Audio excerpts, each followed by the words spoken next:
Supreme Personality by Delmer Eugene Croft. Foreword. Life is self-realization. Every birth is divine. We are born anew every morning. My wish is that you may catch the gleam, be freed from limitations, and enter upon your boundless possibilities. Your endowments are so rich and rare. There is no other person in the world just like you. You have genius, which if brought forth into the sunlight, would glorify with brilliant inspiration 1,000 lives. You have insight that, if it were energized, would make the desert blossom as the rose. You have initiative that once illuminated would create an empire fairer than any ever raised in marble. You have harmony lying latent in the vast octaves of your being, which if awakened into melody would soothe, comfort, restore, and purify the passions of the world. You have beauty, matchless in forms of grace, which if breathed into marble or spread in soul colors upon the canvas would adorn the palaces of kings. You have thoughts, which if given expression would burn and shine through countless ages and bear their messages of hope and power to fainting multitudes. To bring you into the throne room of your being, that you may awaken in self-realization, is why I have prepared this course of lessons. Should you give 5 minutes a day to them, in a year you will know the joy there is in life, in power, and in service. The Author. End of Foreword. Chapter 1. Supreme Control of Conditions. Conditions are thought-made. Change your thought, and you will change your condition. To agonize and struggle in a bad condition is like struggling in quicksand. You get in deeper. Tell your bad conditions to another, and you multiply them. If the heavens are falling and the earth is slipping under your feet, grab a big Turkish towel, walk briskly into the supreme sanctuary of the body, the bathroom. Take a thorough saltwater bath, with a few drops of perfume in it to awaken your self-respect. Then in a darkened, quiet room, take a good sleep of 10 to 15 hours. Then rise and eat slowly, quietly and happily, some nourishing food. God himself could do nothing with Elijah until he had given him a long sleep and a good meal. Then Elijah went forth and crowned a king, appointed a prophet, established a kingdom, and rode home in chariots of fire. Once you make a start, the world is at your command. Let go of the past. Stop the foolish thinking that conditions hold you. It is you holding on to conditions. Quit your self-pity, blaming others, and saying you are the victim of circumstances. Stop whining and begin singing.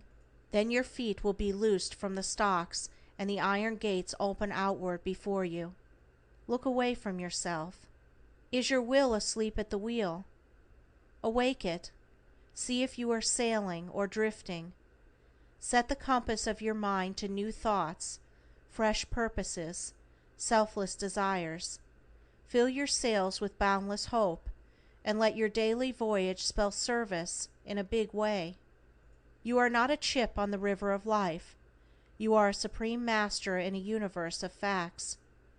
You think you are stuck in the harbor mud, but it is only that the tide is out. Command your will to put up the sails. God will send you wind and tide to bear you out of the stale, sordid mental and bodily conditions you are living in, give you wider horizon and a limitless ocean of experience. If anybody does not wish to sail with you, leave them on the shore. Let go of your past. Break away from conditions that hold you in slavery. Seek new scenery. Form new surroundings. Begin a new supreme life. Keep your body supreme. Go back to nature. Be a fine animal. Get into the sunshine, the silent woods, the open fields. Magnetize your body by walking through the dew barefooted. by sleeping on the grass or half buried in the sand. Tuberculosis, rheumatism, insomnia are unknown to wild animals. Our bodies are sick and weak because we have denatured ourselves. Make friends of the wild animals. They will teach you how to keep well. They have not a single case of nervous prostration in all their vast forest home. Learn to relax. Drop your tension and check your confusion. Stop a few minutes sometime in the day and quiet your nerves. Rest your muscles. Calm your senses. Soothe your thoughts. Somewhere in the sunshine or under the shade of an old apple tree. Eat simply, slowly, nuts, dates, cereals, fruits. Drink abundantly of water between meals. Dress less somber. Study your personal appearance. Give it harmony. Keep your body well groomed. A bath and haircut will change the outlook of life. Quit habits that weaken the body. Never talk about your bodily weaknesses, illness, or condition, nor listen to those of others. Criticize your body and it will fail you. Praise your body and it will serve you. Take air baths, cold water plunges, or cold water sponges every morning. Fix your mind upon having a sound and energized body, and you will attract it. Exercise, walk, run, play, work, and learn to rest. Change your habits of living. Cut out the grouch. Stop nagging. You're sour because your pores are stopped up. Get a buck saw and take a sweat. You're morbidly blue because your solar plexus has gone to sleep. Give it half an hour of internal vibration. Don't knock the weather. Like it. Get into it. Let it put iron into your blood. Plunge into a storm. It will act as a tonic on your spirit. A dip in the ocean will add magnetism to your body. Your body is a mighty fine engine of marvelous energy. Overfed, underfed, overburdened, neglected, abused, weakened, shamefully talked about, yet year after year it goes on generating the divinest thing in the universe, life. It transmutes profane elements into divine energy, washes a river of blood free of tons of poison, supports a brain that builds and rules limitless empires, sustains a vision that dissolves darkness into light, the unknown into the known, upholds the image of, and is, the temple of the living God. Your body is supreme. Keep it divine. Strip your body bare and lie in the sunshine. Let it soak deeply into the tissue. It will magnetize your body and renew it with youth. Take these sun baths every sunny day possible by lying on a couch before a large window, or even better, out in the open air. If you want a magnetic body that is supple, elastic, and youthful, give it sun baths and air baths daily. Keep your mind supreme. Your mind is limitless. You were born to lead, not to be always led. Think for yourself. Do your own planning. Make new plans. Train your mind to think alone. Misery is rust on a mind that has stopped working. Train your mind to delight people. Don't follow the crowd, but step softly among human hearts. Train your mind to think big. Expand your mind until it encircles the universe. Stop fussing over little things, over useless people, and fill your mind with new ideals and fresh purpose. Stop wailing over flowers that will never blossom on the north side of your house. Go around to the south side and make a new garden. You have a temperament that is likely to be misunderstood. That's fine. So did Savonarola, Columbus, Galileo, Luther, Whitfield, Emerson, Lincoln, and Christ. 7 cities fought for Homer, dead, through whose streets the living Homer begged his bread. The reputation of Christ was just the opposite of his character. These stood thinking their brave thoughts on the horizon where truth asks you to stand. You are better than you think, or as good. You are the sum total of your thinking. Build thought palaces, not mud huts. Create, originate, produce new ideas. Beware of dead monotony, it kills the brain. Unfetter your thoughts from notions, prejudices, and limitations. Think well of yourself. Think well of what you have. Think well of what you do. Think invincibly. Think persistently. Think with unflinching resolve.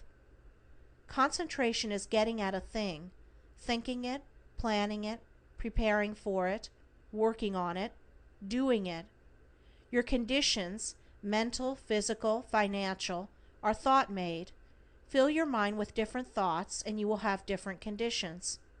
Thoughts gather around you the things you want. When you stop thinking of them, they pass away. Thoughts are seeds. They produce after their kind. A little thought will shake off useless conditions and confused environment. Think fun into your daily events.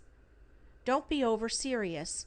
It breeds disease germs, just as anger and hate induce cancer, tumor, and liver troubles. Start a hurricane of jollity.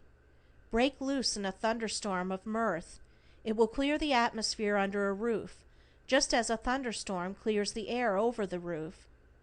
On the other hand, there is a season to weep. Never smother your emotion. To choke it back stifles the heart. Lift the floodgates and let your tears water the garden of your heart. Be renewed in the spirit of your mind. That is the life. Be renewed every morning, for each day is a new life, a fresh world, the beginning of eternity.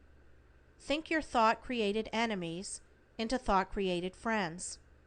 Think your thought-created suspicions into thought-created confidences. Thought has drawn you into your conditions. It will pull you out. Your soul, your mind, your body cannot become ugly, useless, imprisoned, so long as you think supreme harmony, dominion, and love. Thought makes your body a hovel, your mind a madhouse, or thought makes your body a temple, and your mind a shrine where angels commune with you. Environment, conditions, circumstances are not your masters. They are materials out of which thought makes the beautiful mosaics of character. Light the candle of a new thought and diligently sweep every corner of your mind, and you shall find the rare treasure, happiness. Put fun into your thinking. Do not take yourself so serious. Put the red blood of mirth into your daily thinking. Keep your will supreme. Your will is divine energy, therefore it is a supreme power. Christ said, "Be it unto thee, even as thou wilt." It is inertia that suffers. Fate, fear, and doubt are children of the imagination. The power of the will dissolves them into mist. Will power into your being. Will power into your work. Will power into your ambitions. Will power into your expressions. Will power into your words. And you shall be a fellow workman with God, a master builder that needeth not be ashamed. Your will gives you infinite clearness, infinite strength, infinite ideals, infinite aspirations for infinite realities. Your will tells you that if there is anything today that seems to you too good to be true, believe it, endeavor toward it, reach forth to receive it, and tomorrow it will be true. Will is the engine in the depths of the ship that drives it through the buffeting waves and storm to the distant harbor. Will puts your backbone where your wishbone is now. Will puts iron into your blood, tightens up your vertebrae, and makes you a self-starter. You may have lost your battle. Your will stands ready for another battle campaign. You miss an opportunity. Your will stands ready to open the door to 100 new ones. Delay is the mother of most failures. One thing worse than a quitter is the person afraid to begin. Your will gives you purpose and makes you stick to it. Get grit for a new siege. Will makes desire. Will makes brains. Will gives decision.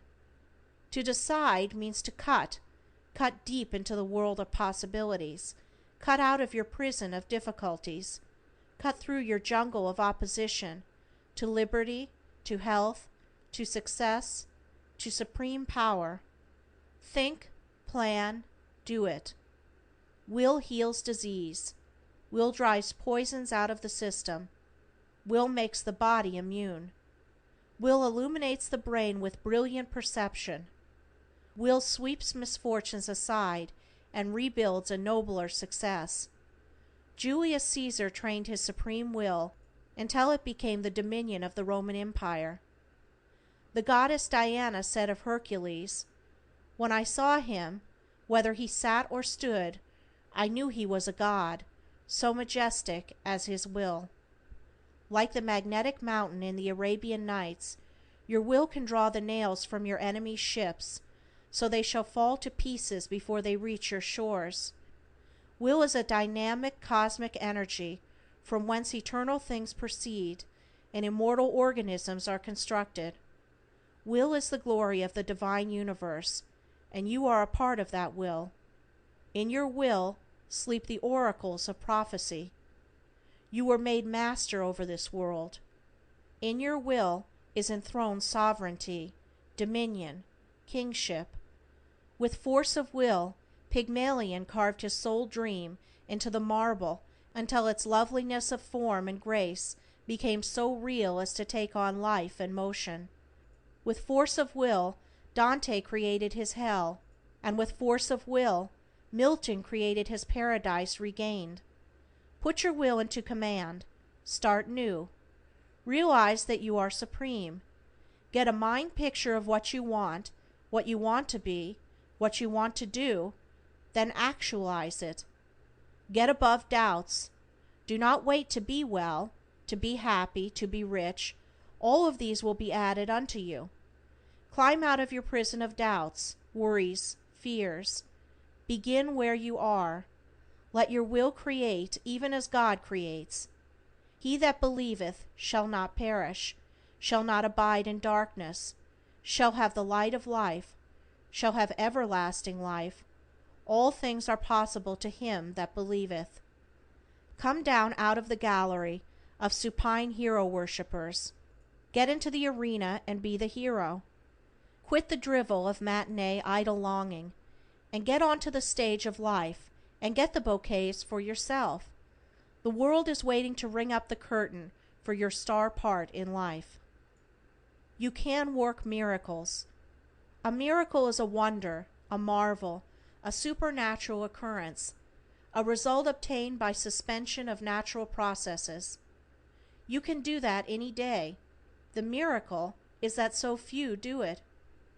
You know Ibsen's play, The Dollhouse, how the wife forged a note, raised the money to send her husband to regain his health. How he did regain it, returned to great prominence and wealth as a banker.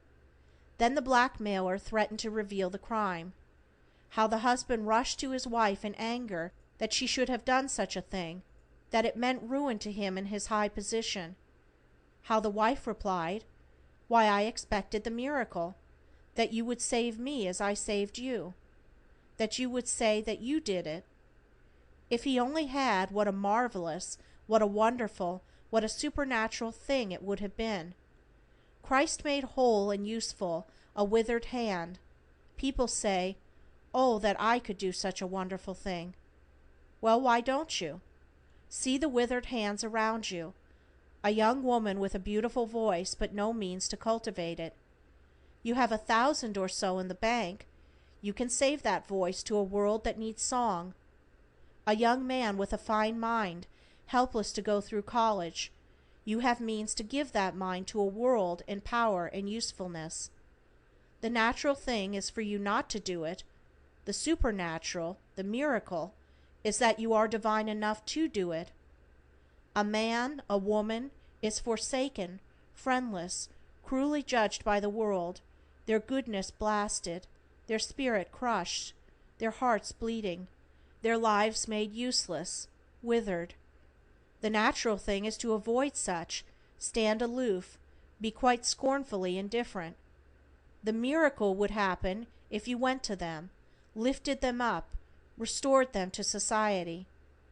I have said, avoid useless people. I mean selfish, lazy, purposeless, aimless people. Sir Humphrey Davy worked a miracle when he took the boy Faraday out of a stable loft and gave him a chance to cultivate his genius. The Sistine Chapel is Angelo's miracle. When the band on the deck of the Titanic, under the pale light of the morning stars, played Nearer, My God, to Thee, to give hope and strength to men and women struggling to be saved, each player, as the voice of his melody was forever hushed behind the shining emerald gates, in the crystal tomb of the sea, went down, crowned with the glory of a selfless miracle. The natural thing would have been for them to have frantically fought to save themselves. What superb opportunities to work miracles have passed you! What magnificent possibilities are still right before you!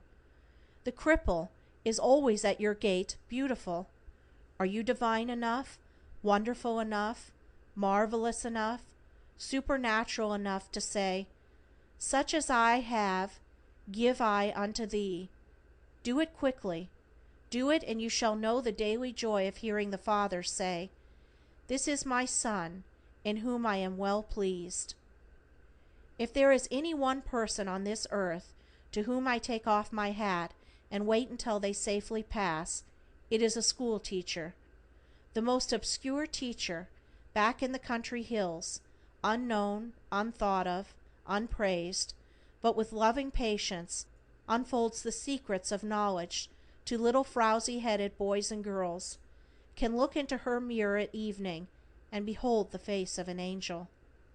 Flowers cast their wealth upon the vacant air, and rich fathers oft cast their wealth upon the vacant air. Some people are so sensitive that if you call them honey, they will break out with hives the next morning. Do not divorce your husband because he has cold feet. Perhaps he got them since you were married. Christ stopped every funeral that came his way and sent the mourners home singing. Funeral sermons were too sad for him to preach. Every sick room he entered became a health resort. He made graveyards unpopular. Many a lonely bachelor looking back over the stretch of years recalls the charming moonlit nights when the cool summer air was perfumed with fresh old-fashioned flowers, and he looked into the loving eyes of his sweetheart, recalls how the crimson glow of youth flushed her velvet cheeks as he took her warm hand in his, recalls sadly that if he had only given that hand a square deal, played it in the game of life, he would have a full house now. Would you like to become young? Then tap new reservoirs of youthful thoughts. Irrigate your alkali desert from the fountains of youth. Become youthfully active in some new field of work. Vanderbilt added 10 million to his fortune after he was 80. Wordsworth earned the laureateship at 73.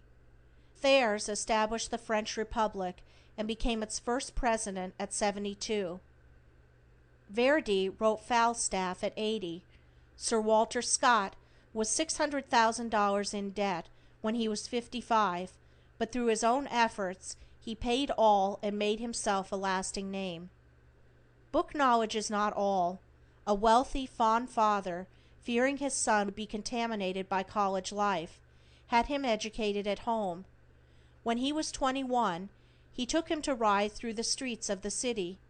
They passed a female seminary. Just as the doors opened and a crowd of young women came out, the dear boy grabbed his father's arm and cried, "What are those?" His father replied, "They are only goslings." Later in the day the fond father said, "My son, you have obeyed me, have faithfully completed your education. Now I am ready to spend $50,000 to give you the highest ambition of your life." The boy looked up in glad wonder and said, "Oh, Dad, give me a gosling." End of Chapter 1. Chapter 2. Supreme Control of Age. Youth is eternal. Nature never grows old. The flowers that bloomed in Eden are blooming today, just as lovely, just as sweet, just as fresh and unchanged. The roses your life mate brings home to you have the same fragrance as the roses Adam brought to Eve, if he thought of it. The lovely stars that glitter in the azure fields above you tonight have the same loveliness that gleamed in tremulous glory down upon the shepherds beyond Bethlehem. The radiant, life-giving rays of the sun that 10,000 years ago warmed Mother Earth into vernal spring life are the same life-giving rays that shall bring again the spring tide. Life never grows old, it only changes form. Your life is perpetual, then your youth may be perpetual. The human race is ever young, its units fall off. You should be younger at 60 than at 16, because you have more life. Growing old is a habit. People travel along the years up the hill of life till they reach a certain point where they begin to think they must be growing old. Think it's time to sag, think it's time to droop, think it's time to begin the process of decay. Then begin to talk about it, to write letters about it, to feel around for it, to look for it in others. Finally the habit they inherited from the race is on, and they are old. Life is endless, but you can think it short. The power of an endless life is within you, but by thinking you can turn it to the white ashes of old age. Think youth, and you stay young. Youth is growth. Keep growing, and you keep young. A new idea will make you feel younger. Develop it, and it will develop you. Quicken your mental throb with new ideas. Begin now. Stop talking about being too old to grow. You pass by trees daily, 100, 200 years old. They are still growing. The rose bush on a wall in China is supposed to be over 1,000 years old. It bears more roses now than when it was a mere slip of a vine of only 100. Gladstone at 82 was a growing statesman and elected Prime Minister of England for the 4th time. Cato at 80 began to study Greek and renewed the youth of his mind. Donald Davis is a growing hunter at 103. Goddard Diamond was a growing teacher of health when he was 111. I know a bright, cheery lady who is just beginning a new study for decorating china, along with her household cares, and she is 88. Also another woman who has taken up a new process of enlarging drawings into watercolors, and she is 81 years young. The fig tree withered when the Master of Life found it not growing, producing, creating. When you stop growing you will wither by the same law. Grow something, create something, produce something, and the law of youth will pervade your being. Youth is observing the law. Observing the law of health, the law of mind, the law of growth, the law of harmony, the law of production, the law of expression, the law of beauty, the law of selflessness. Keep your bodily forces up. Rebuild destroyed tissue. Keep the system free of waste. Stop poisoning your body with anger, hate, jealousy, fear. Keep your mind sweet. Think cheerfully. Avoid mental turmoil and excitement. Two great enemies of youth are worry and fear. The next is selfishness. Think every morning when you rise, this new day is new life. It is fresh from the hand of God. It is mine to use. I will increase it unto the perfect day. Grow in each day, and make each day grow. Check discord. Quit useless discussion, for it weakens and withers. Stop quarreling. Check complainings. Root criticism out of your life. You are bigger than these things. Get into harmony. You are the world upon worlds, universe unto universe. Study your words to make them have beauty, your walk to have grace, your personality to make it magnetic, your smile to give courage and comfort, your presence to have it healing, helping, inspiring. If there be any virtue in whatsoever things are lovely, think on those things. Youth is loving work. Like what you do. Do what makes you and others happy. Enter your daily work with joy. Adjust it until you do like it. Learn to love work for the happiness it brings. Put joy into your work in the morning, and you will find it multiplied into happiness at night. Work is a law of youth. Inaction is decay. Inertia is death. Men and women do not usually lose their positions, they drive their positions away from them. The law of work will not stand personal abuse, any more than the law of beauty will endure brutality.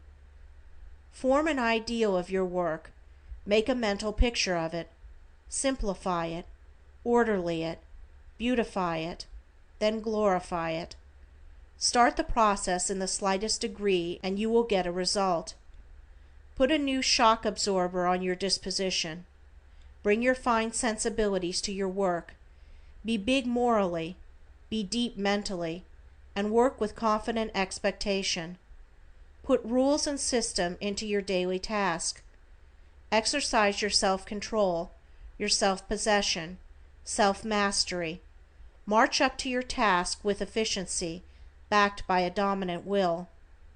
Realize your supreme personality in your work. Put the absolute I am into your purpose of toil. Put dominating decision, I have decided, into your efforts. Put invincible determination, I will, into your complex problem. Put irresistible confidence, I shall achieve, into your ardent desires.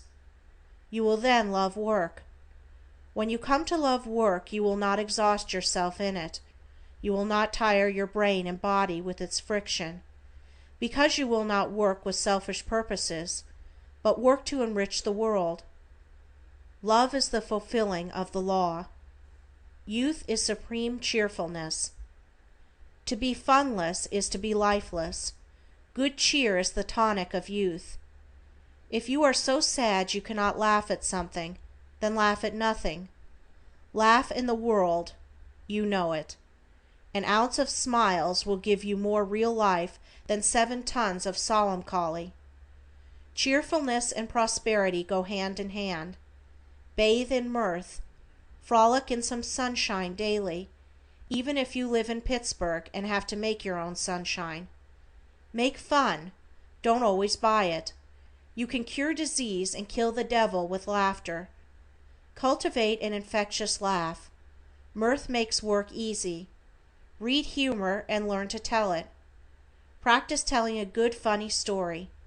Be a quick wit. There is a bright side to everything in this world, even to a dark lantern. The end of the film is sure to be jolly.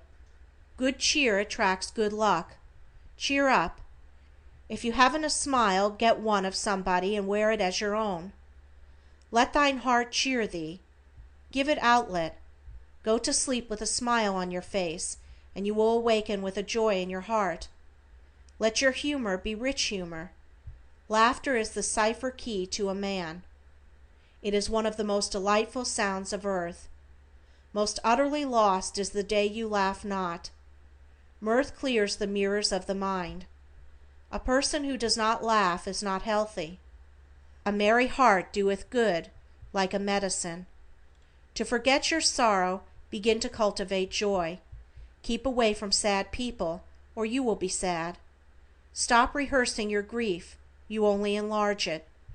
If you suffer grief, find someone in trouble and cheer them, encourage them, help them, and you will deliver yourself. You will comfort yourself when you comfort another. You cannot lose a loved one. Though absent from the earth plane, they are nearer than ever. Life and love never change. Death is an unreality thought made. Our friends take on new embodiment that is glorified in life and spirit. When you believe you were created in His image and are a partaker of the divine nature, it is easier to believe you shall arise in His likeness. Some day we shall all believe we have not disfigured, morally broken natures, but divine natures, supreme in limitless power. Traditions, teachings, education, environment of generations of thinking have disfigured, morally broken, sin-burdened humanity. All are thought-created conditions, thought-made limitations, thought-made original sins, system-cultivated human wrongs, institutionalized teachings of error. But you should know the universe is one undivided soul.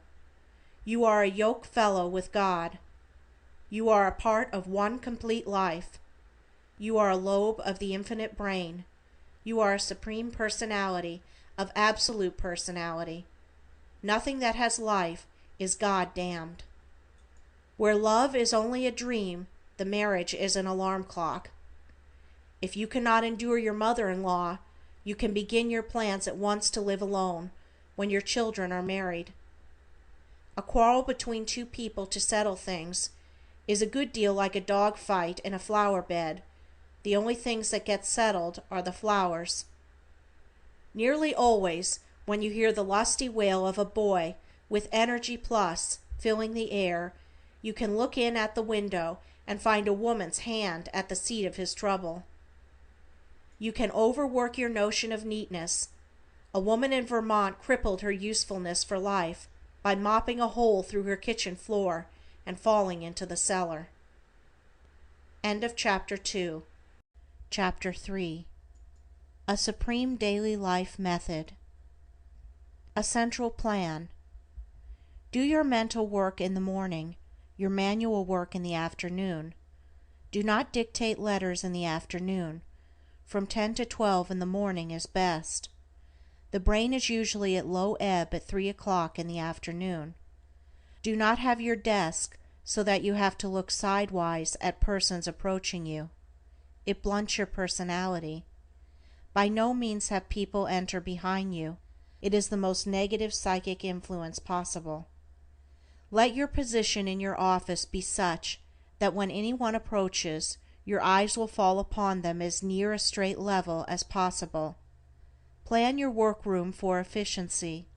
No matter how small, how large, or if it be but a bench, put your character stamp on the plan of the work you do.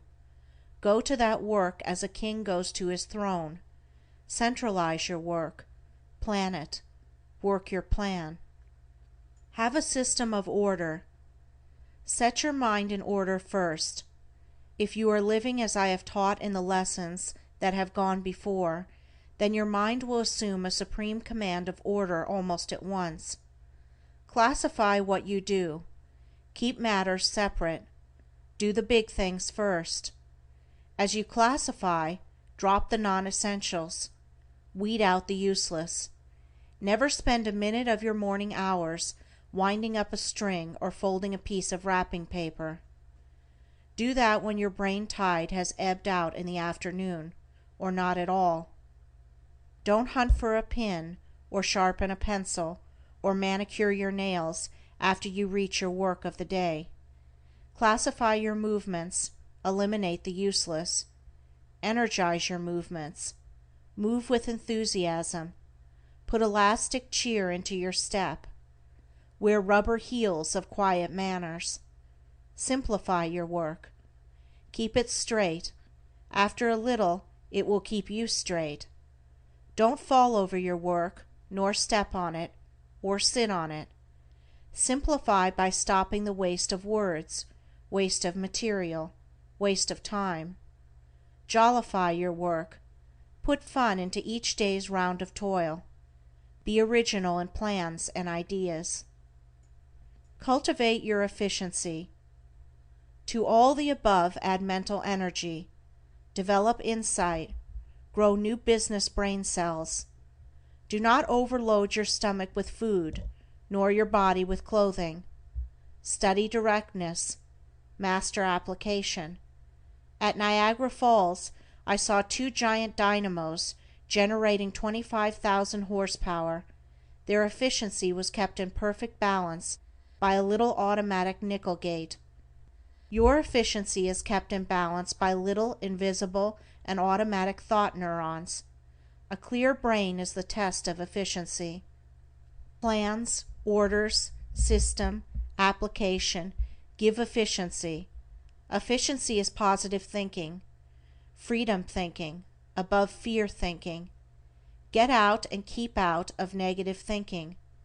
Just as soon as you drop negative thinking, your mind will begin to rise to a new brilliance of expression. One big element in efficiency is silence. It is the strongest thing to be silent. Noise is emptiness, weakness, inefficiency. Silence is the law of greatness, noise the breaking of the law. Develop your power to rest. That person is wise who knows how to rest. It is a powerful thing to rest successfully. Overfed persons or animals do not rest, they are stupefied. Rest is filling your capacities with energy. Sleep knits up the raveled sleeve of care, or it should. Rest is relaxing the nerves and muscles. Rest is reconstructing broken down cellular tissues. Rest is restringing the harp of the senses, retuning the rhythmic harmonies of the spirit. Rest lets down the tension. When you sit down, let what you sit on hold you. When you lie down, do not try to hold yourself on the bed. Rest is the opposite of labor. Rest is recreation. Rest with sleep is a divine restorative. When you cannot rest or sleep, you are expending energy without production. Try this little code for rest and sleep. My mind is empty. My soul is at rest. Repeat it with your eyes closed and your body relaxed. Say it just as you would imagine the swing of the pendulum of an old-fashioned hall clock. I never knew it to fail of inducing sleep. Never rest or sleep with light falling on your eyes. Shut out the world and noise. Grow the fruits of the Spirit. Love, joy, peace, gentleness, goodness, faith, meekness, temperance. Against such there is no law. Do not sit down and wish for them, nor wait for someone to bring them to you. Even God will not bring them to you. Grow them, cultivate them, produce them. No power on this earth can defeat you, make you fail, or overthrow you if you fill your spirit with them. As you work, use them. Take them with you to the store, the factory, the shop, the mill, to your bench. Take them with you to the office, the counting room, the courtroom, and to your throne room. Take them with you to the battlefield, to the halls of justice, to the Senate chamber, to the presidential chair. Take them with you through the streets, along the highways, and over the unbeaten paths of your life. Take them with you down the rivers and out into the storm-driven sea. Chain them to the wheel of your ship. Sail on through the starless night alone. Trust them, for they are the initiative of the Supreme in you. Train your voice. Take your snarling, growling, snapping, whining voice away into the jungle and leave it to the wild beasts. Take your sobbing, sniveling, trembling, dolorous, sanctimonious voice down into some dismal swamp and bury it. Train your voice as you would tune a harp. Your voice is an index of character.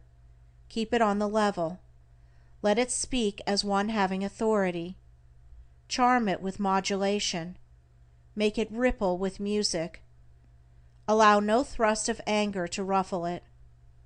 Intensify it with determination. Strengthen it with courage. Give it dominion and power. When other voices are hot and spumming around you, keep your voice cool. Never allow your voice to become dull, dubious, uncertain, shrinking, or hollow. Voice tones that are round, rhythmic, full measured. Have a serene and reposeful voice. Look at what you speak.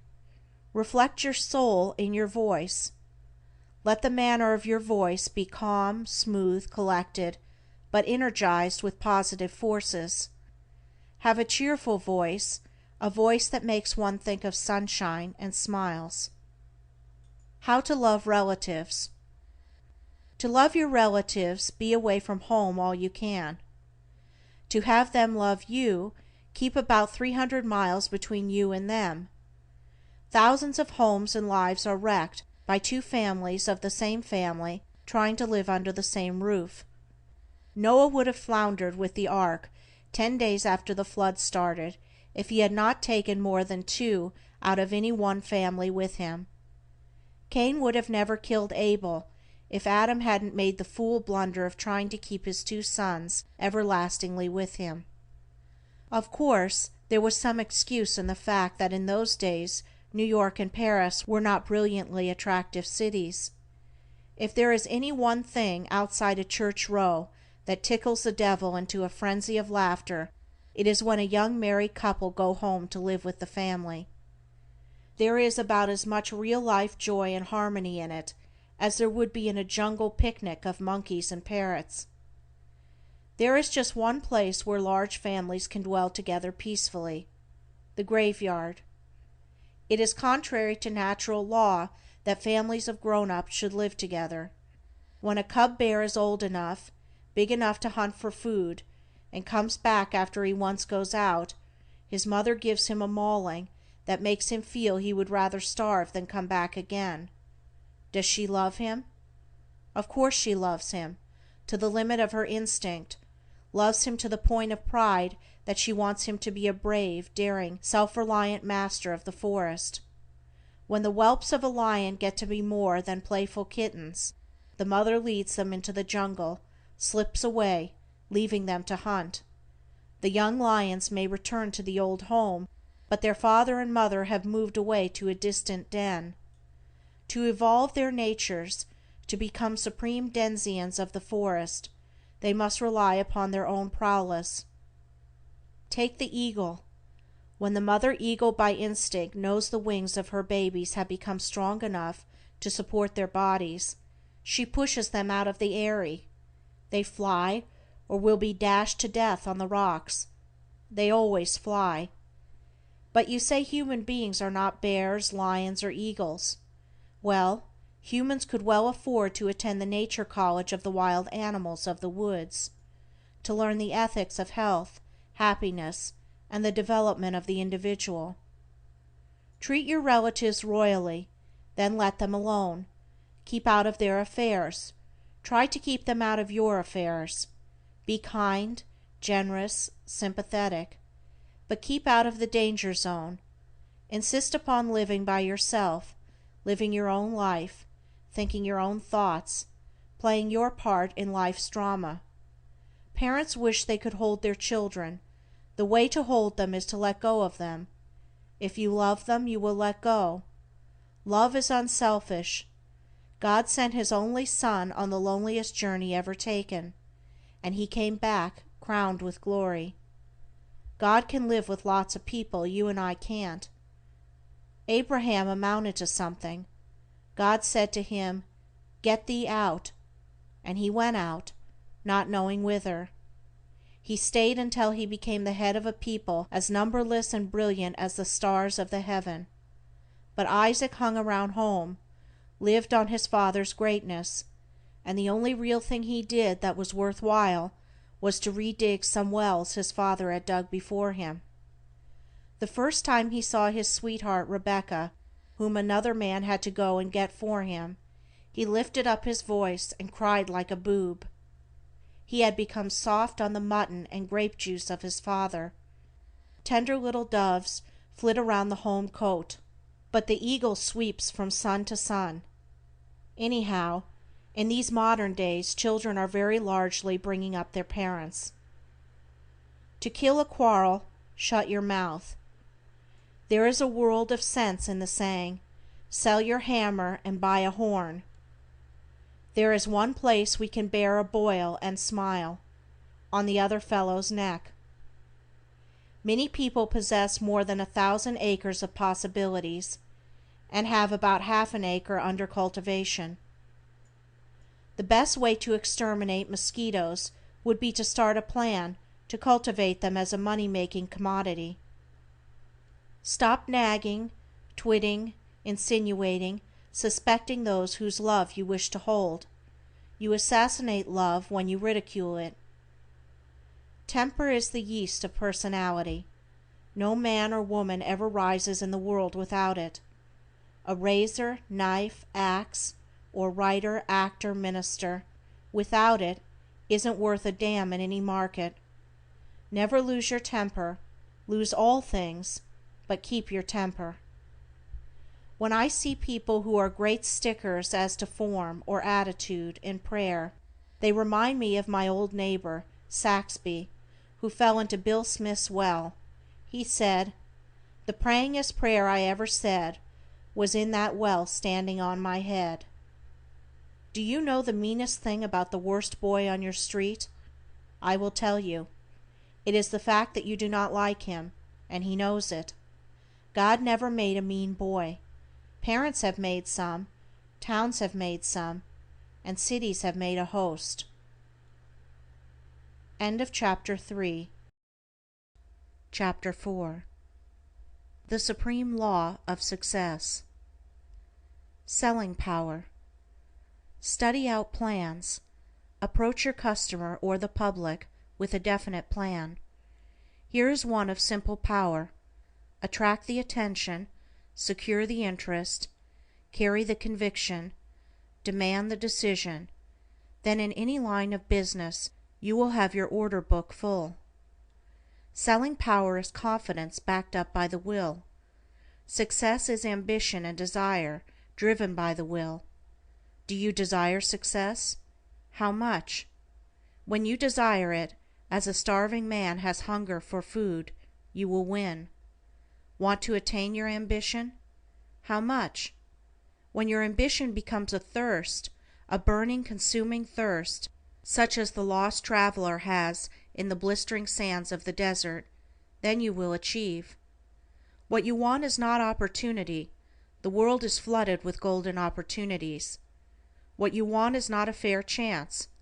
Chances gleam in your future sky fairer than the endless myriads of stars that encrust with glittering splendor the evening heavens. What you do want is concentration, confidence, self-reliance, desire, ambition, personal power. Power of attraction. Make your purpose brilliant. Keep it clear. Seek to energize it with positives. Do not lumber up your plan. Centralize it. Modify it. Create it as a necessity. Form it into the indispensable. Then embody yourself into it. See that nothing about you defeats or neutralizes attraction. Have a burning interest in your proposition. Look for fulfillment. Anticipate success. Make the world feel that you know you are right. Stop asking folks if they think you will succeed. Of course they do not, because they have not. Hold your mind relaxed in silence. Make your desire active. Set your wishes in motion. Confidence attracts confidence. Positives attract positives. Bring out your latent forces. They only need arousing. Think and act. Your mental attitude. Have faith in yourself. Arouse faith in others. Think in the affirmative. Assert your hope and confidence. Root out every doubt. Help someone out of their slough of doubt and despondency. Believe in the world, in life, in growth, in possibilities. Let your faith be as big and bright as the sun. Cast not away your confidence, which hath great recompense of reward. Dwell in confidence. Hold fast your confidence and hope unto the end. Keep your mental attitude independent. Keep it brave. Think of money as a means, not as an end. Seek wealth for the power of service it gives. Have a generous mental attitude. Help others succeed. Banish fear, worry, indecision, timidity, irresolution, anxiety from your mental attitude. They paralyze effort. Trust yourself. Trust others. Have a mental attitude that is supreme, divine, and absolute. Spend your last dollar like a king. Gird the loins of your mind with I will, I can. All the mountains of difficulty will melt before your presence. Ambition and desire. Ambition is idealism. Desire is faith. You cannot have either without the possibility of their fulfillment. Desires come from supreme intelligence in the universe, and they are divine. Therefore, they are real, possible of positive realization. Keep them sacred. Let them become the ideals of your life. Make them glow with the fires of your energies. They spell success and victory. They will crown your life if you will breathe your life into them. Let your ambition make you irrepressible. Avoid reactionary influences. Keep away from dull, stupid, inactive people.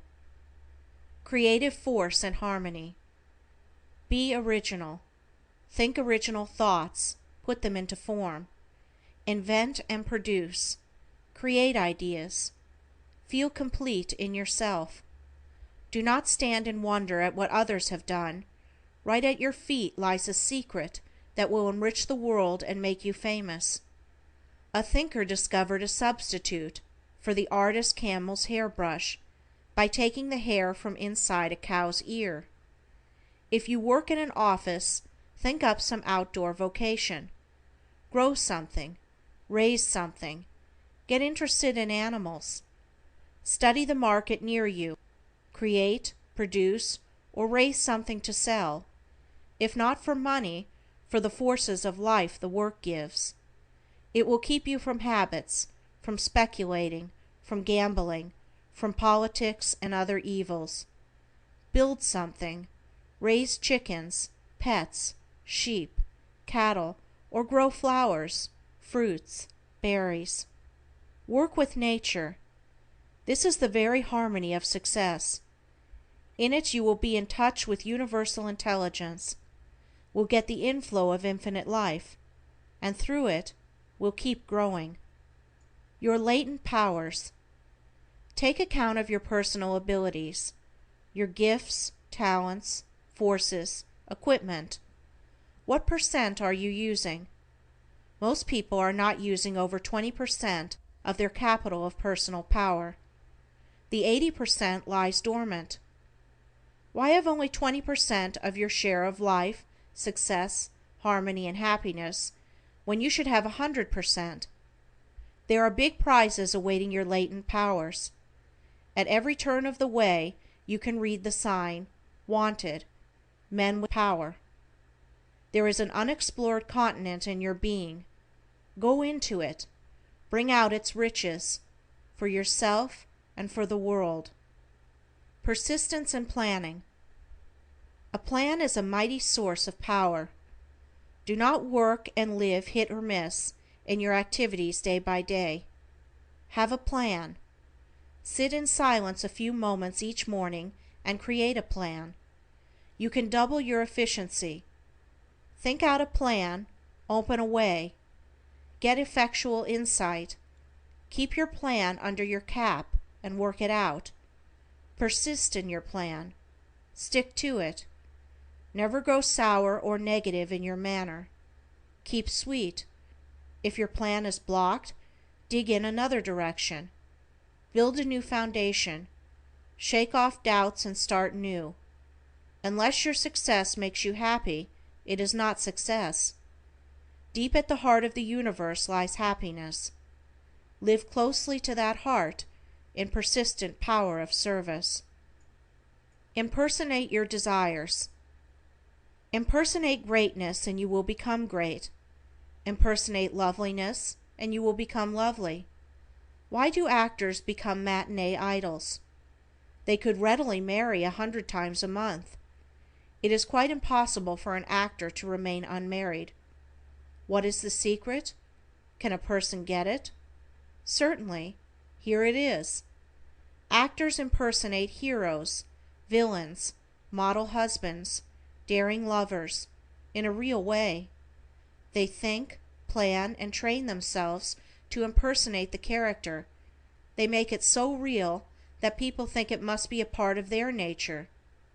You can do it, young man, bachelor, widower. If you are only half a man, half a lover, impersonate a whole one.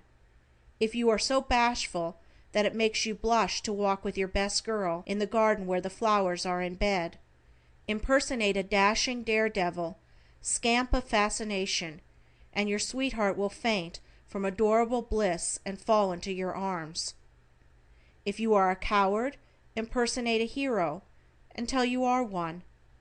Do not stand on one foot, or bite your fingernails, or tear the rim off your hat, trying to tell a beautiful, healthy 20th century young woman you love her. You'll be all to the mustard. Do something brave. Go hire a kid that is a good swimmer to fall into the lake as you and your sweetheart are walking past.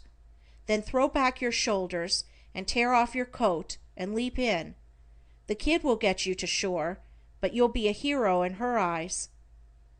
Impersonate the hero, and you will win the heroine. Young women, if you would marry a hero, impersonate beauty. Maiden lady of quite impossible age, if you would marry the best man in the world, impersonate youth and beauty. Dear languishing widow, if you would marry a real man, impersonate youth, beauty, and wealth. You will win. The odds are much against you here in the East, where in every state there are thousands and thousands of more women than there are men, but you will win. Men follow actresses around the world because they impersonate love, passion, beauty, virtue, and nobleness. The men really think actresses must possess what they portray. You see, it is all a matter of thinking. It does not matter how many times a man has lost on the races. If he is a good sport, he will bet on the next horse that looks good to him. Women need to impersonate looking good, better, best. Not on occasions only, but all the time. Men like women who are good pals. So ladies, impersonate sympathy, kindness, patience, good fellowship, enthusiasm, in the things that interest men. If you belong to the citrus family, impersonate the peach. If you belong to the nettle family, impersonate the violet. You may be so homely that your face pains you, but think of the impersonations of beauty you can buy at the drugstore. Impersonate silence. A young lady in Philadelphia lost her voice, and she had 19 proposals that year. Impersonate form. You may be as angular as the streets in Boston, yet almost any department store will shape you up. You may be so fat that you haven't seen your feet in years. Still you can impersonate so much good nature that men will be attracted to you as flowers to the sun. Have confidence in everything you do, even when you eat sausages at a quick lunch next door to the dog catcher. Hell is not paved with good intentions. Hell is paved with sanctimonious pretensions. When you get up, where does your lap go? When you love, where does your hate go? After you have walked the floor all night trying to get the baby to sleep, you can at least be thankful that you do not live in Greenland, where the nights are 6 months long. Avoid hot words and anger. You might tell the truth. A Chicago father thrashed his son for being out late at night, then added, "When I was your age, my father would not let me be out after dark." The boy answered, "Then you must have had a devil of a father." The old man came back hotly, "I had a damn sight better father than you have." Fretting is like a rocking chair. You can do a great deal of agitating in it without getting anywhere. Do not kick at the squirrel that runs up to you in the park. It may be only mistaken identity. He thought he saw a nut. Children radiate truth. They intuitively feel and express it. Elsie had been bad, and her mother sent her upstairs to talk it over with God. After an hour she came downstairs singing. Her mother asked her what God had said to her. "Oh," she replied, "God said, 'Great Scott, Elsie, don't feel badly. There are a lot of worse people in this house than you are.'" End of chapter 4. Chapter 5. Supreme Bodybuilding Method. Health, harmony, power, service. That is what a supreme body gives. Do not always be taking care of your health. Take care of your body, and you will generate health. Thought animates the body with health. This is an age of electrification. We are fed, lighted, heated, and transported by electricity. In the lightning pace we are going, the body is neglected. Give 3 minutes morning and night to the exercises below, and you will straighten, develop, heal, and energize your body. Enter these exercises as you would an arena of conquest, where you expected to win the great prize of life. The breath is life. Take a deep, full abdominal breath with each bodybuilding exercise. Inhale through the nose and exhale forcefully through the mouth. Never hold your breath. First exercise. Stand erect. Drop hands to the side. Clench your fists tightly. Then with muscular tension, raise fists and arms slowly high above the head, taking a deep, full abdominal breath as you raise them. Relax and expel the breath forcefully through the mouth. Repeat 5 times. Second exercise. Place the left hand flat in the right. Clasp them. Resisting with the left, lift with the right, putting full strength into the effort until the hands are lifted above the head. Taking deep breath as in the first exercise. Relax, expel breath. Then repeat with the right hand resisting the left. Repeat exercise 5 times. Third exercise. Grasp the hands firmly above the head, letting them be at rest on top of the head. Then pull hard from the right to left slowly, taking the deep, full abdominal breath with each movement, relaxing and expelling as above. This and the above exercise are wonderful in their effect in developing the lungs and rounding out the development of the shoulders and chest. Repeat 5 times. Fourth exercise. Grasp hands in front, level with chest. Pull from right to left hard, taking deep, full abdominal breath with each movement. Relax and expel breath, same as above. Fifth exercise. Grasp the hands behind the back, taking deep, full abdominal breath. Lift the hands as far up on the back as possible. Relax, expel breath. Always draw in the breath as you move through the exercise, having a full breath when the movement is completed, then expel. Sixth exercise. Place right hand over right hip, clench the left fist, raise it slowly, drawing the deep breath and bending the body to the right as far as possible. Relax, expel breath. Now repeat with the left hand placed over the left hip. Repeat 5 times. Seventh exercise. Grasp hands in front of breast, pulling hard. Swing the body as far right and left as possible without moving the feet. Take deep breath with each movement. Repeat 5 times. Eighth exercise. Raise hands above the head. Take a deep breath and bend the body. Try to touch floor with finger, not bending the knees. Repeat 5 times. You can add other exercises to these, only be sure they have the deep breathing. These will build a vigorous, developed, supple body, will ward off every form of asthma, catarrh, bronchial, or lung trouble, stop indigestion, increase circulation, renew and make blood. Do all exercises in well-ventilated room. Have clothing loose. The best time is on rising and on retiring.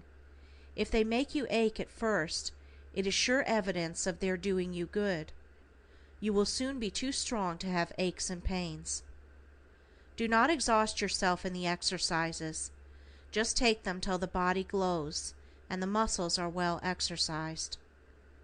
Faithfully persist in these exercises and breathings. Marrying a goose does not assure one of a bed of swan's down. Never ask a man who gave him his black eye. Nobody gave it to him. He probably had to fight hard for it. When discussing the modern dress, keep in mind that a bare statement is not necessarily the naked truth. There is a difference between notoriety and merit. $1,000 worth of roses will barely fill a room with perfume, but with $1 worth of fried onions, you can scent up a whole town. The American people lose 3 million years every 12 months by being sick. The doctor's fees amount to $1,220 million. Wonder what the Master of Life meant when he said, "I come that they might have life, and that they might have it more abundantly." End of chapter 5. Chapter 6. Supreme Internal Vibrations. Good digestion rules the world. Digestion is a matter of vibration. Indigestion is on the increase, because people are more and more sedentary in their habits. Walking is life's finest exercise, but people walk less now than ever.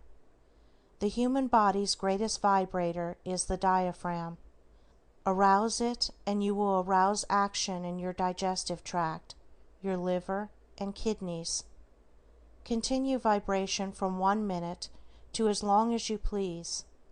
If these vibrations are continued a few minutes each day, no cancer or tumor would develop, and the 1,000 different stomach ills would disappear.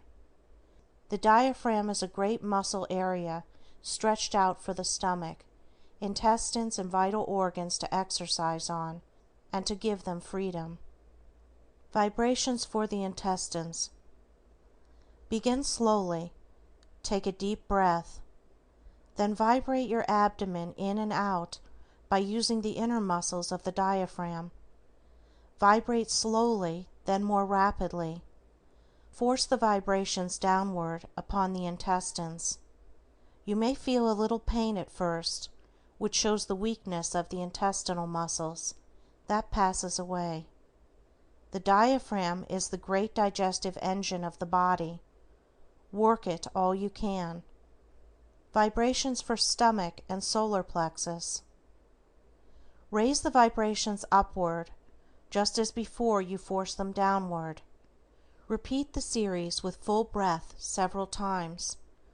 Also give the vibrations a little twist of the body, so as to get the circular movement over the stomach. Vibrate the solar plexus with short, sharp vibrations far up into the chest. This will cover the muscles of the lungs and of the heart. This is a very essential work, as it gives new strength to those muscles of the heart and lungs to ward off acute attacks of any kind. Vibration for torpid liver. Direct the vibration to the right side. Do them strongly, so as to arouse the liver thoroughly. This is a very important exercise, as it bears directly on rheumatism. It increases the acids, starts secretions flowing. Rheumatism calls for dry climates, non-acid diet. Avoid sweets and starch. Take saltwater baths. Drink lithia water. Walk all you can. Change your work. Be sure to drink a cup of hot water each morning on rising. Put a little salt in, to help cleanse the stomach of septic acids. Drink 2 cups, all the better. Constipation.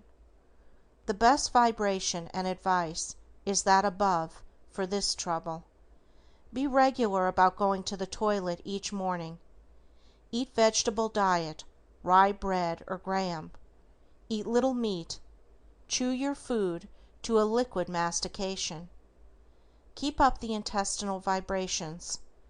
In 20 days your constipation will be a trouble of the past. Headaches and biliousness. These are the results of auto-intoxication, the worry, hurry, eating fast, eating too much, overexerting, anxiety. All of these poison the process of digestion and assimilation.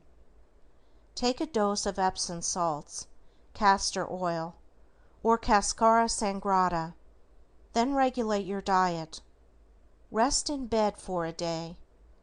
This done at once will save many a siege of sickness. Obesity. Keep up the internal vibrations all over the body. Keep up the exercises of Lesson 7th. Reducing is a moral resolve to eat less. If you are a coward you cannot reduce. If your appetite, that is unreal, unnatural, and dangerous, makes you its slave, so that you eat 5,000 units of food when 3,000 is a great sufficiency, then you lack moral will force to reduce. Drink the hot water as above, or put it into a little lemon juice. When you feel hunger come on, drink a cup of the lemon hot water, just a few drops of the lemon juice. Get so you can go without your noon lunch, except 1/2 slice of bread and a cup of hot water, 1/4 milk. Keep up walking. Keep up the body building exercises. Rub and massage the face and neck. Do not eat fat, pastry, confection, or starchy foods. Eat slowly. Fletcherize each mouthful. It will reduce you, give you a new taste of flavors not known to the glutton. Abhor being fat, unshapely, and be unhappy over it, but never tell others how you feel. Keep your deficiencies to yourself, master them, be free of them.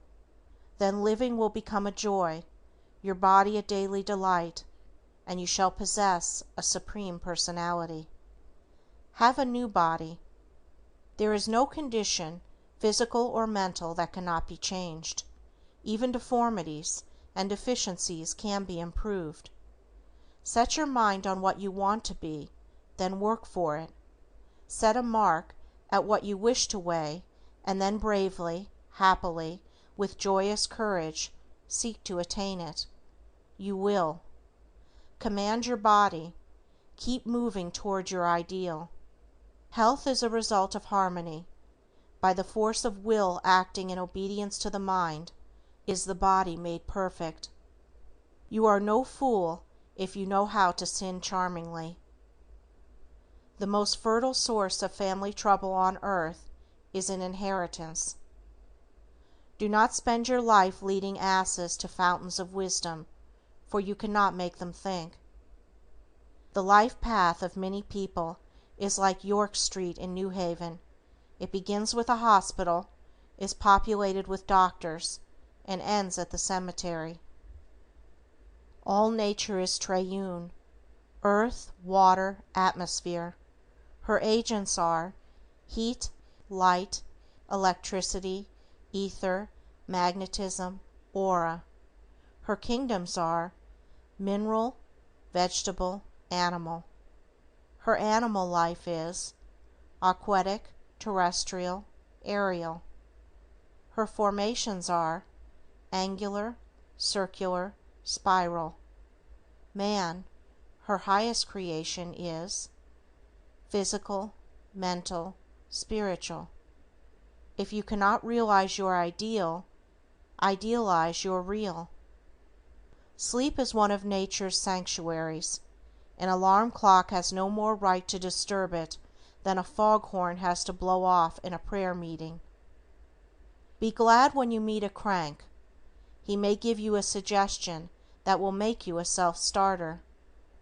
Very few men are smart enough to fill 5 reels with genuine daredevil acts of villainy, and get away with it, by coming out an angel at the end of the film. Heart failure is largely acute indigestion from selfishness. Sunstroke is quite likely brought on by anger and anxiety, head up by relatives. Apoplexy is hate breaking up housekeeping. Paresis is free love embellished with champagne. Appendicitis is a 6-cylinder appetite hitched to a half-horsepower ambition. Nervous prostration is a self-love movie trying to cover the earth in a single reel. Pneumonia is vanity, overheated in seal skin. End of Chapter 6. Chapter 7. Supreme Mental Healing. The Supreme Mind. The previous lessons give you the key to supreme mental healing. Your mind is limitless. Begin where you may, conditions do not count. No matter how weak, how isolated, how deep in the mire of trouble, you can rise, you can be free, you can be renewed. You may have a whole library of all sorts of books and treatises on healing. You may have a library of biology and pathology, but you can never read yourself well. What you need is what I have sought to give you: positive working plans. It takes some work to build a hut, more to build a comfortable home, still more to build a palace of luxury. How much mind and will work are you willing to devote to build your body into a temple of the living God? Mental confusion. Make an easy plan for each day. Relax your mind tension. Let down your body tension. Eat less. Drink water. Walk in the open air. Change your thought to new plans, new work. Let go of the past. Have nothing to do with the future. Sweep aside the odds and ends that litter your mind. Let go by denying them any place in your mind. Talk with strong people. Leave weak, useless people alone. Take a salt bath by going into the ocean or in your own tub, using a full pint of common salt. Do not tell your troubles to another. Help another in trouble to get out, and you will get out yourself. Make new plans. Worry and fear.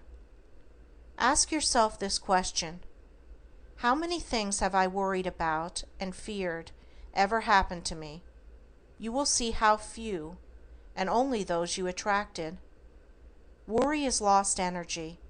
It is like a rocking chair, keeps going but never gets anywhere. It is like a mill owner starting all the machinery of his mill, then going away, leaving it running to injury and destruction. It is a miserable habit. It makes you and others near you unhappy. It destroys your usefulness, injures your health, kills joy. Quit the habit. How? By forming new plans of thought, work, expression, activity, and living, only one day at a time. Stop resisting, struggling, let go of selfish purpose, and start loving. Make a change. Start new. Grow something. Make something. Laugh when you think you are going to cry. Depressive moods. Dress in light colors: pink, lavender, green, red. Get away from browns, blacks, and dead colors. Try blue if you are nervous. Eat very lightly. Walk till tired. Take the salt water bath. Not hot, but cool. Stop self-pity. Change your surroundings, even if all you can do is to turn your bed around. Seek new people. Make new plans daily. Nervous troubles. Build your body with my lesson 5th. Take plenty of nourishment. Sleep in the middle of the day. Simplify your daily living. Keep away from sick and unhappy people. Stop talking about your own trials. Let go.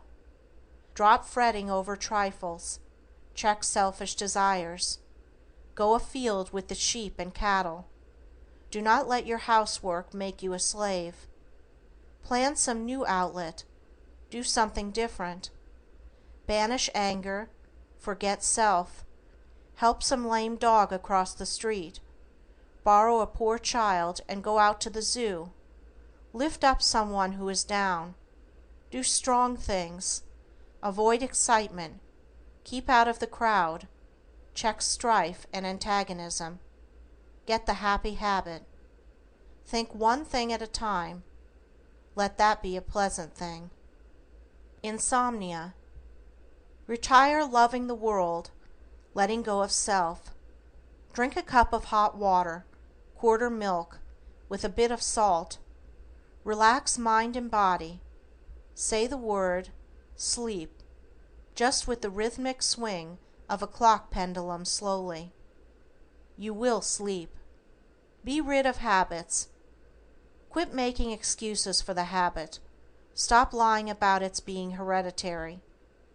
Resolve and you are free. Keep away from the cause of your habit. Shame yourself when you commit it. Praise yourself when you master it once. Destroy the desire of your habit by putting a good desire in its place. Stop buying tobacco or drink and buy flowers, music, or a farm. Rouse your will. Severely call yourself to account when you slip. Stop talking about how you suffer or how hard it is. Talk about the victory. When you are tempted, sit in silence 10 minutes and say, I am supreme. You will win over any habit that you may have. Change your position. Change your work. Change your associations. Drinking and smoking are the major habits that enslave men. The moment you become disgusted with a habit, it loses power over you. When you get moral courage enough to hate it, it will flee from you. You may conquer it in 5 days, or it may be 5 weeks. Just set aside a vacation of that time and fight a battle for supreme manhood. Have confidence in yourself. Arouse your will to splendid self-mastery. Have a motive for being rid of your habit. Have enthusiasm. Be determined not to travel through life loaded with a kit of bad-smelling smoking tools. Smoking does not stimulate, nor aid digestion. It does not clear the brain, nor soothe the nerves. It is quite the opposite. The same is true of the liquor habit. A habit is a deficiency. It is a vicious enemy that mars and defeats Supreme Personality. We become like the things we think. Retire from business every night. Start in business anew every morning. It isn't the mountain ahead that wears you out. It is the grain of sand in your shoe. All life is divine, limitless in sensation, supreme in expressions. Get life, get well, get strong, get wisdom, get expression, get in love, and men seeing your good works will glorify your Father which is in heaven. End of Chapter 7. Chapter 8. Supreme Power of Magnetism. Our magnetic monochrome.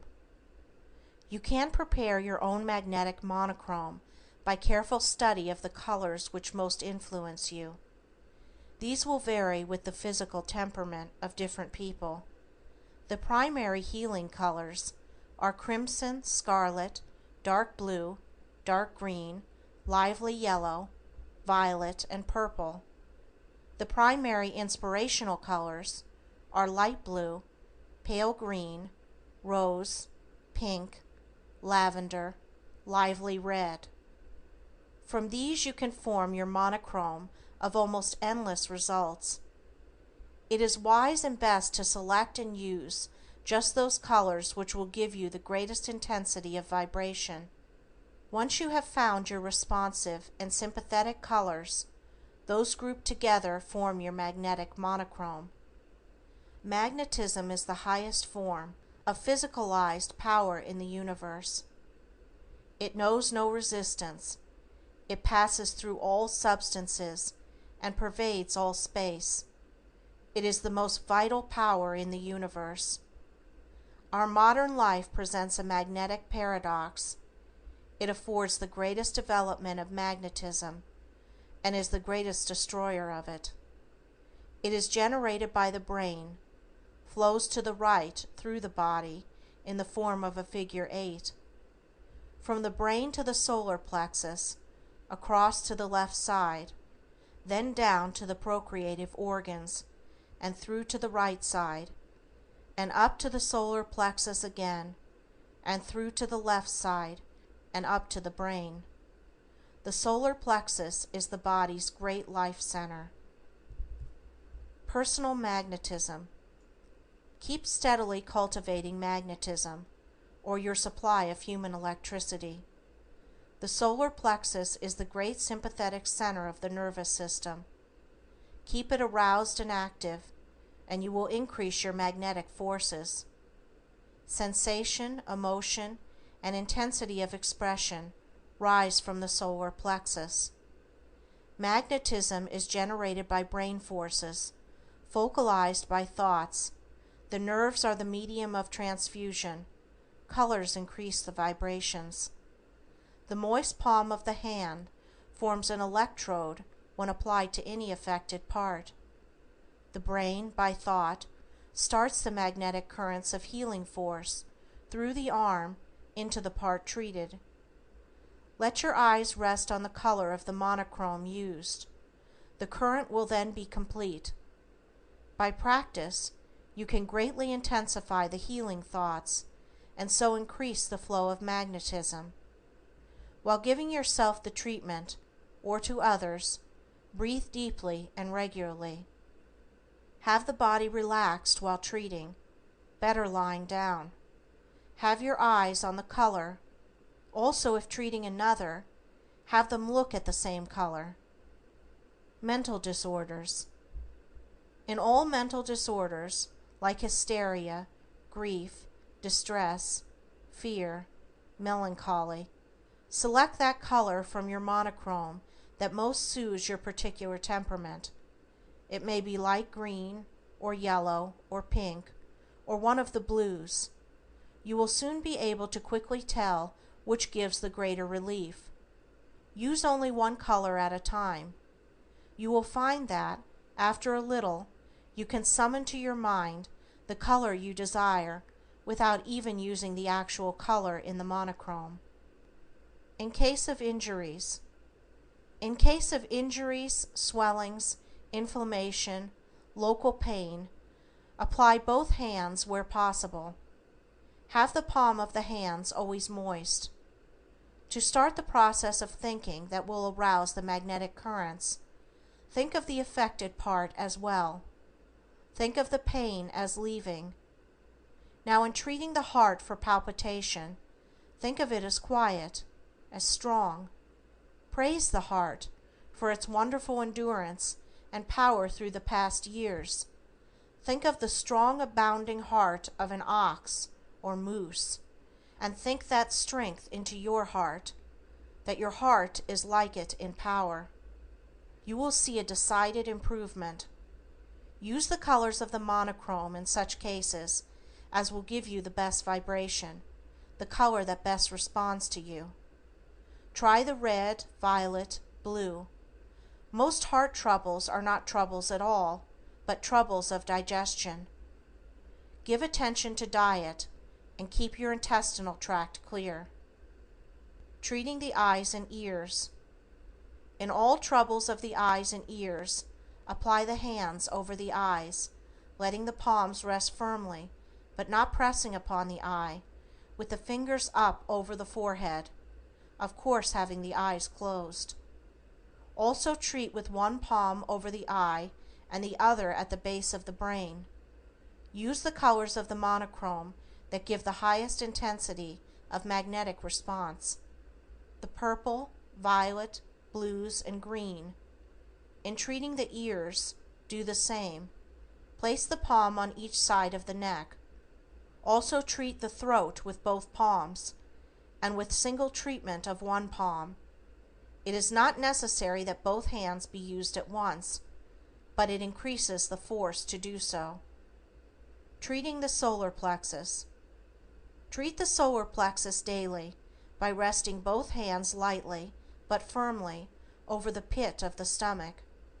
Use the colors crimson, dark blue, violet, and purple. Untwist your solar plexus by cheerful thinking. Get new life force into its withered and neglected condition. Invalidism is only a withered solar plexus. Cultivate laughter to arouse it. Work at laughter until you sweat profusely. Do the same by walking and other exercises. Stimulate life in your solar plexus, and you will return to youth. As I have said, the solar plexus is the great magnetic center. Keep it actively healthy. Bathe it with sunshine. In treating the kidneys, place the palm of the hands over them flatly, and use the colors as above. Treat the stomach and liver with the same colors. Also treat the lungs. The length of time for a treatment can vary from 2 minutes to any length. Oftentimes, the soothing effect will induce sleep, as placing the palms over the temples for nervous headache. The more you develop the magnetism, the more readily will the effect be accomplished. Provoke an evil and you produce it. The place to feel for the poor is in your pocket. A kiss is something like gossip. It goes from mouth to mouth. Chewing gum is like worrying, a useless waste of energy. Keeping close tabs on the calendar and clock induces the creepy feeling of old age. Have nothing to do with useless people. You cannot get wool by shearing a hydraulic ram. The mothers of America will in a near-by day reset the cornerstones of this republic. Never stop a man running with a hat box in his hand. It may be his wife's hat that he is trying to get home before the style changes. Dress youthfully, keep out of shadows, love the sunlight, fresh air, the world, and the people in the world. Live for others. Let the howlers howl, let the growlers growl, let the scowlers scowl, and the gewgaws go it. You keep in the light, be brave in your fight. You'll win all right, and I know it. Anonymous. End of Chapter 8. Chapter 9. The Supreme Law of Telepathy. Life is spirit. The spirit of man is the candle of the Lord. Just in the degree you think and exercise your supreme nature will you know the power of the Spirit. Spirit is the essence and manifestation of life. Through it you shall realize, shall experience, shall see, shall know, shall live. His ministering spirits go to and fro through all the earth, doing His good pleasure. Nothing can come except we attract and draw it. Nothing can stay with us when we let it go. All are made one by the Spirit. You are an enthroned being. Around you are forces of the Spirit waiting to do your bidding. The moment you attract them, the windows of the universe are opened, and the power of the Spirit is poured upon you. It is everywhere. Its glory fills the earth, radiant in the glories of the sunset, shining in the soft light of the moon, gleaming in the lovely stars, waiting to minister to your needs, to fulfill your desires, to comfort you, to restore you, to endow you with power. You are of the Supreme Spirit. The law of telepathy. It is a supreme law whereby one soul may reach and minister unto another soul. It is spirit manifested through thought waves. It is magnetism spiritualized. It is a mystic wonder of spiritual manifestations. It inspires visions, dreams, premonitions, and through vibration of wave thoughts gives universal communion, soul companionship, to the children of light. To use the law, sit in silence, relaxed. Summon a mental picture of the person you wish to reach. Get clearly as possible the actual presence in your mind. Then begin to send the wave thoughts by repeating impressively to yourself or aloud the message of your code. Never try to do this when tired, exhausted, or excited. Think intently on the message and your desire to reach the mind of the person you wish to aid. Students should practice both sending and receiving telepathic messages and influences daily. Never think that the will, condition, or temperament of the person to whom they are directed will retard, obstruct, or destroy your work. Act in supreme command. Put all the intense force of your will into your wave thoughts. Magnetic ethers will be your messengers. You will likely get a direct response in a wave unison, or it may come later, after your work is done. The student should bear in mind also that they may and should develop original work, make new and personal codes. The purpose of codes is to unify the wave motion and keep the mind intense. Beware of selfish purpose, revenge, hate. These are the destroying angel, sure to return to you. Telepathic code for healing. I bring you healing. You are supreme over all bodily conditions. You shall not suffer. Pain shall leave you. Strength is thine. You shall not die, but live. Perfect good is in you, and you are a part of it. I see you are well. You are delivered. You are uplifted. Arise and walk. Go forth to thy desire. Every organ and function of your body is full of health. I see you as a part of the Supreme Life whole, active, happy, strong. Telepathic code for guidance. No evil shall befall thee. You are safe. Fear shall not assail you. You are greater than all dangers. You shall have light with you. Wisdom shall be a lamp to thy feet. Courage shall illumine you. Faith and hope shall be close to you. You shall not be deceived. You shall prevail. That which you seek shall be revealed unto you. Your heart's desire shall be granted. You shall not err. You shall reach your aims and shall achieve your purpose. Telepathic code for success. All power is yours. You are supreme. Wealth, possessions, friends, position, and happiness are for you. Ways shall open before you. Opportunity will be revealed to you. Bright possibilities shall be made manifest to you. You shall see an open door. Abundance is yours. Power to supply your needs will be given to you. Doubt shall clear away, leaving you free. The eyes of your mind shall be filled with light. You shall be guided to plenty. Telepathic code for friends. All ways are open between us. I am calling to you. My soul and mind are open to you. No wrong shall endure between us. The springs of kindness shall be open to us.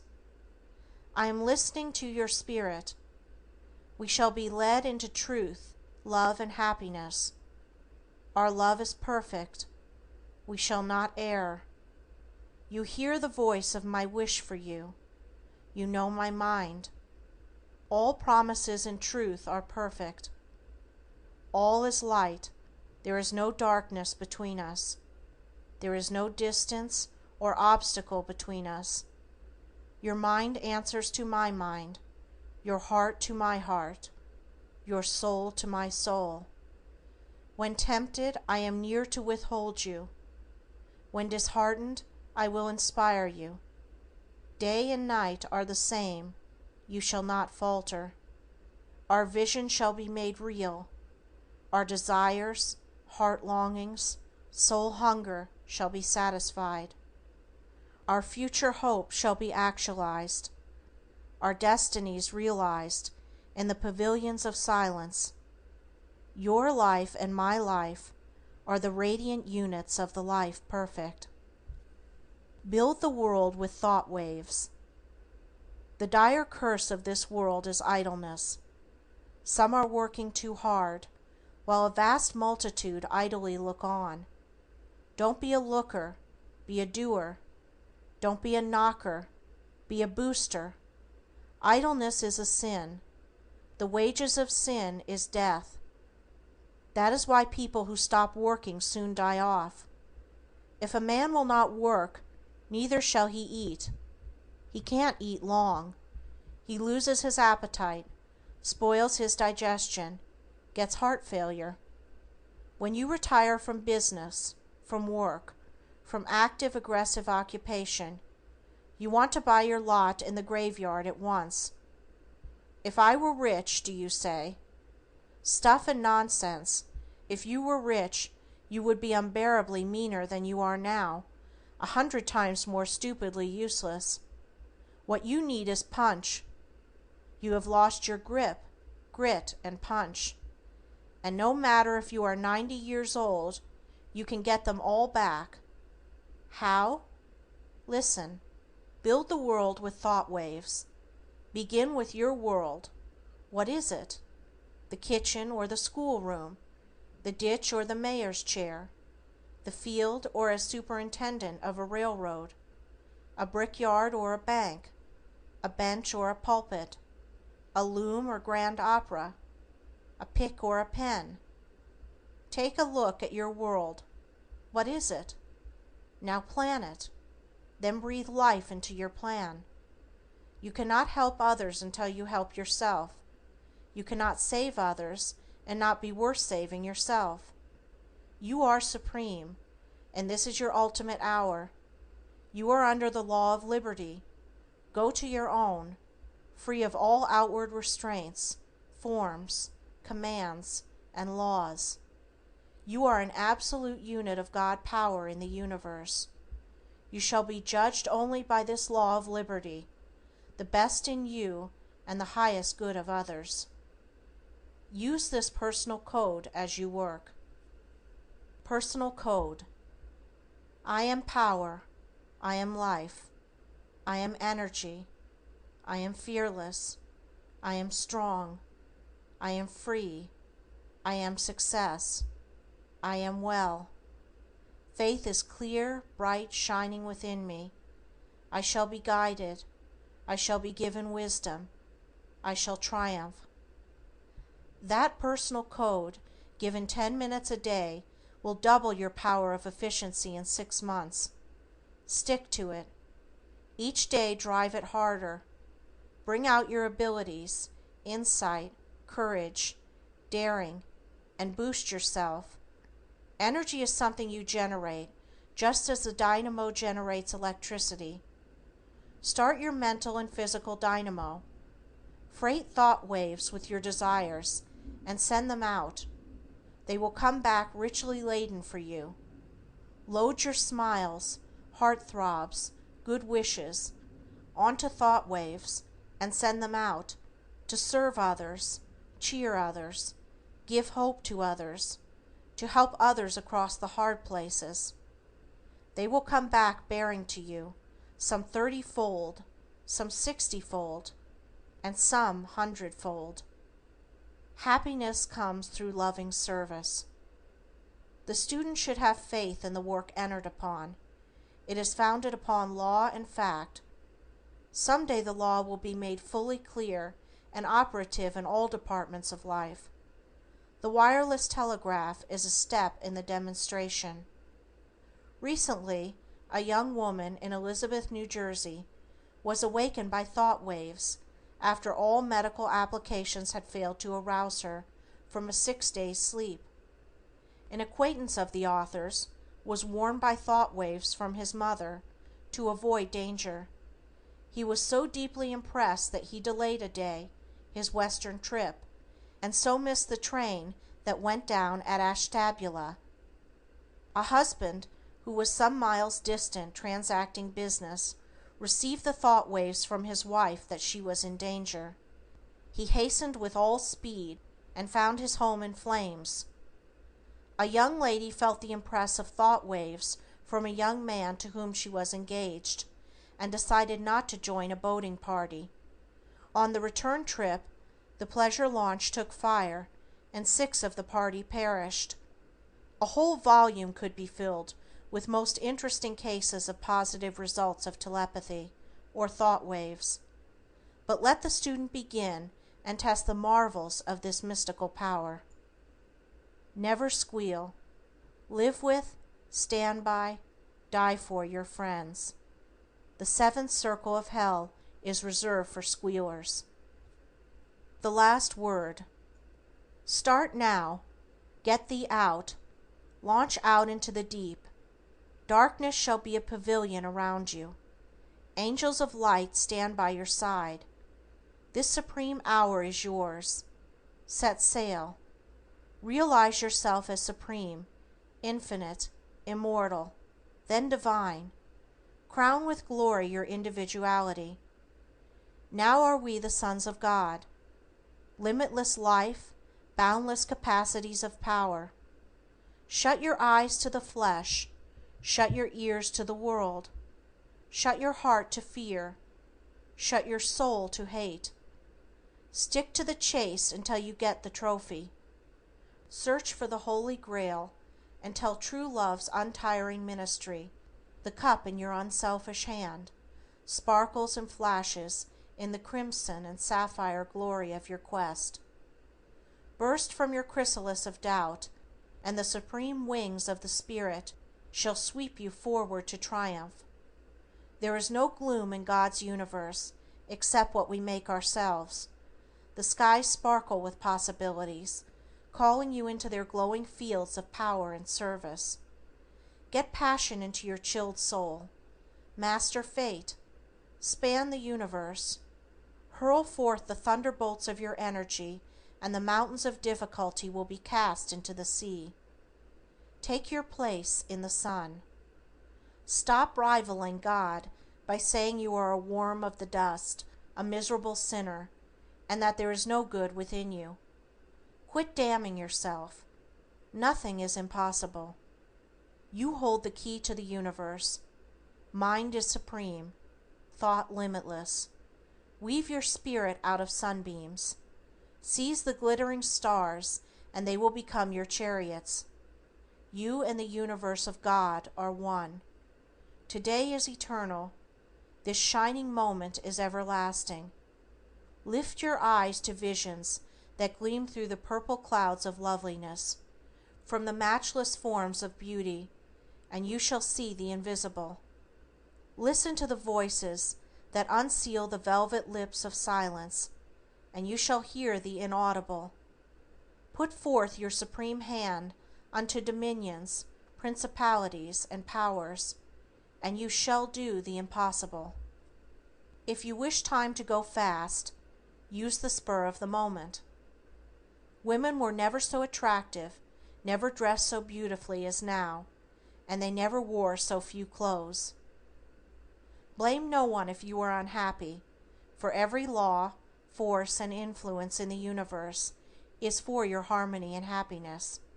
Use them. Cheer up. You are all right if you are bald-headed outside, if you are not bald inside. Remember, Samson did his biggest killing after he lost his hair. Your bald head is like paradise. There's no parting there. Your teeth may be out, and your hair may be thin, yet there's many a good tune in an old violin.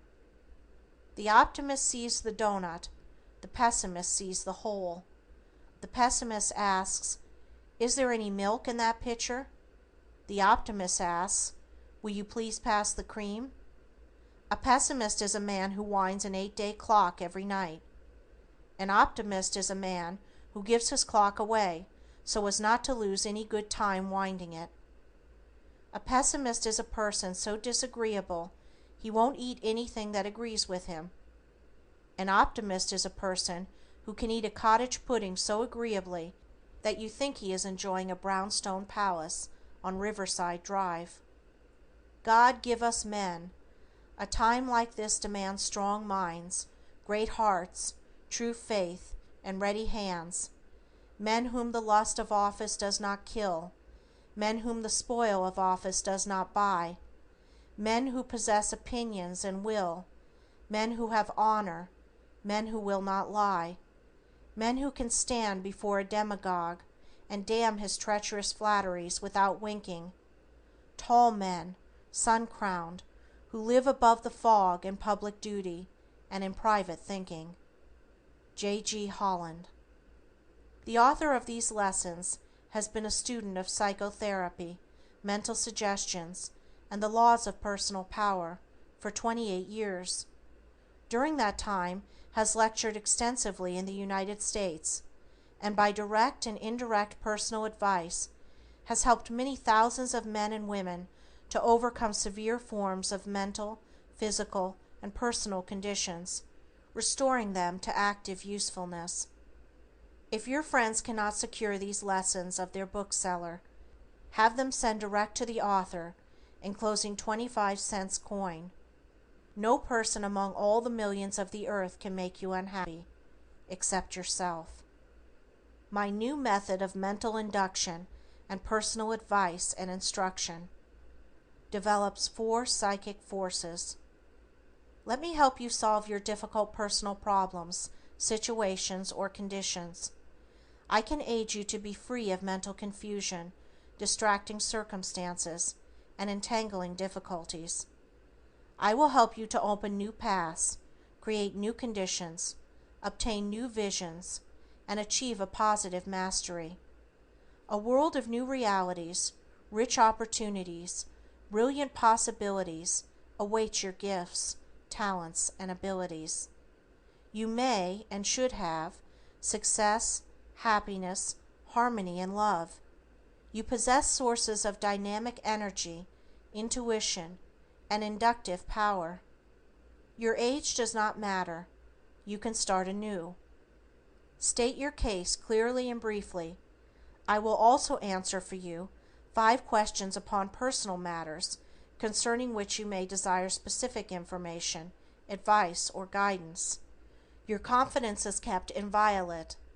Through my new method of mental induction, I work for you and with you daily for the full realization of your desires. My terms are $2 in advance, your money back, if I fail to help you. Write your name and address clearly. Address: Dr. Croft, New Haven, Connecticut. No power on this earth can keep you down if you will to rise. Smile while you can, young man, for someday you may marry your employer's daughter and become a millionaire. Then you can't smile. The devil laughed over time when he inspired the alarm clock. There was once a man who found a fat white grub eating his cucumber vines. He did not swear over it, but took it out to sea and caught a scad with it that supplied food for himself and family of 9 children for a whole day. That is initiative. End of Chapter 9. Recording by Andrea Fiore. End of Supreme Personality by Delmer Eugene Croft.